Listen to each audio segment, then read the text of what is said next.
Hi, I'm Sam Rollins with your Santa Cruz City Schools weekly news. And in January of 2022, yes, news means COVID updates for us the same way that it does for everyone else. So I wanted to begin with a quick reminder that this is hard. It's annoying. It's disheartening. Handling it with grace doesn't mean not being angry or tired or fed up. It would be concerning if you weren't. And like I said, this is a reminder because I know that you know this, but if you're feeling like this, your student probably is too. And it's worth reminding them that it's okay to be tired or fed up.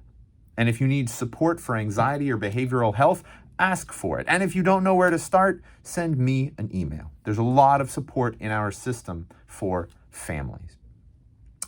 Now, with cases up in our community and our state and our country and our planet, we wanted to thank every family that has signed up for screening testing. We have identified a lot of cases that way and have been able to keep those exposures off of campus. We appreciate so much everyone who has shown that responsibility and care of your school community. It is by that cooperative effort that we have been able to keep schools safe and open, because we have, of course, seen an uptick in cases, which means an uptick in exposures, which means it's important that we all work together.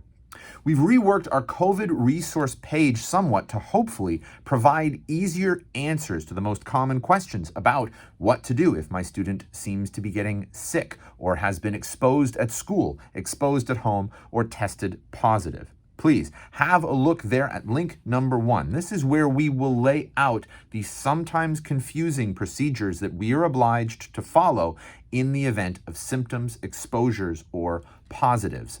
These rules have changed before and may change again, so we're trying to keep things simple and up to date in one place so that you can always check. Of course, your school will have answers to these questions if you seek them there, but feel free to check here first because most people working at your school are likely going to have a lot on their plate for a bit. The county has also set up an email and phone number where you can reach out with questions. That info is here on this page, and you can always find that along with locations and times for the drive-up clinics at link number 2.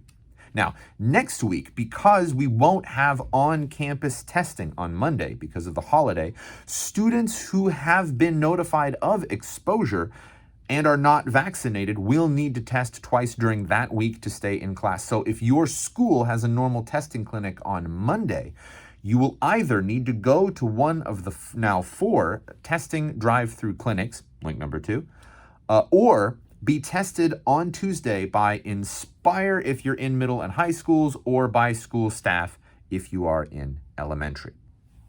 We're so happy and grateful to be able to provide tests and masks and vaccines and open doors, and for the reminder that when we all work together, we can do anything.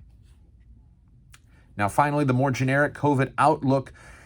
Some epidemiologists are looking at the rate of infection around the country and seeing hopeful signs that Omicron might start receding soon, but nobody knows for sure. What we do know is that this wave, like every previous wave, is hitting the unvaccinated a lot harder than the vaccinated. Please, if you haven't yet, consider getting your shot or your booster to help us keep schools safe and open. Take any time you can this long weekend to rest. And as we, as a community, state, culture, reflect on Monday on the enduring and defining legacy of Dr. Martin Luther King Jr., remember his advice? We must accept finite disappointment, but never lose infinite hope. See you next week.